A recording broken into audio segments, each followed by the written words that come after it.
آج ہم دیکھیں ہم ریاضت عبادت کتنی کرتے ہیں. اللہ کے جو ولی ہوا کرتے تھے نا وہ ایسی عبادت کیا کرتے تھے کہ لوگ ان کی عبادت کو دیکھ کر دین اسلام میں آ جایا کرتے تھے. کہتے ہیں کہ ایک حضرت سیدنا ابو مسلم خولانی رحمت اللہ تعالی علیہ ایسے بزرگ تھے جو کمزور ہو گئے, ایسی بوڑھا پہ ہمیں اگر کمزور ہو گئے تھے, ایسی بزرگ ہو کر کمزور ہو گئے جو نماز پڑھنے کے لیے طاقت ہی نہیں ہوا کرتی تھی. لیکن کیا ایک رات میں پتہ نہیں کتنے نوافل پڑھا کرتے تھے. اتنی عبادتیں, کھڑے ہونے کی طاقت نہیں ہے, وہاں پر رکنے کی طاقت نہیں ہے, لیکن کیا ہر اتنی اللہ کی عبادت ریاضت کرتے. لوگ کہتے ہیں بزرگوں آپ کو پتہ نہیں اپنی جان کو ہلاکت میں نہیں ڈالا کرے.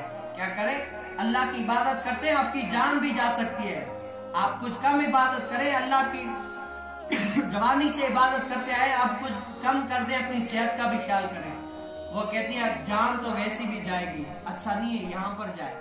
اور وہ مثال کیا دیتے ہیں, اگر آپ کوئی گھوڑا دوڑائیں, ریس کے لیے گھوڑا دوڑائیں, جب منزل کے قریب ہی گھوڑا پہنچنے والا ہو تو آپ اس گھوڑے کو کہیں گے تھوڑا سا آرام ہو جائے یا اور بھی اسپیڈ کر کے جلدی منزل تک پہنچ گیا. میں تو اپنی منزل تک پہنچ گیا ہوں, بس میں یعنی بس آج گئی روح کل گئی, منزل تک پہنچنے والا ہوں اور زیادہ عبادتیں کر رہا ہوں کہ اس جہاں سے جاؤں تو محمد عربی کا غلام ہوں. اللہ کی عبادت کر کے جاؤ, اللہ کی ریاضت کر کے جاؤ, ایسے نہیں جائے. آج میں اور آپ دیکھ لیں ہم نے کتنا کیا ہے.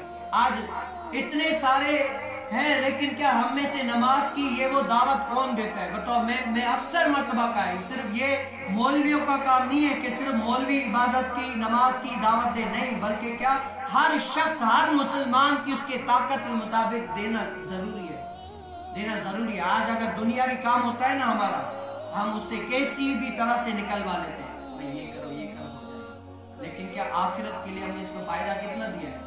آخرت کے لیے کتنا فائدہ دیا, کتنی سوچ دی ہے اس کو کہ اپنے رب تعالیٰ کو یاد کرو. اس کو کتنی والدین کا ادب با فرما بردار بنانے والا کتنا ہم نے اس کو بنایا ہے. والدین کی جو ادب کرتا ہے نا اس کے یہاں پر بیڑا پار ہے, وہاں پر بھی بیڑا پار ہے.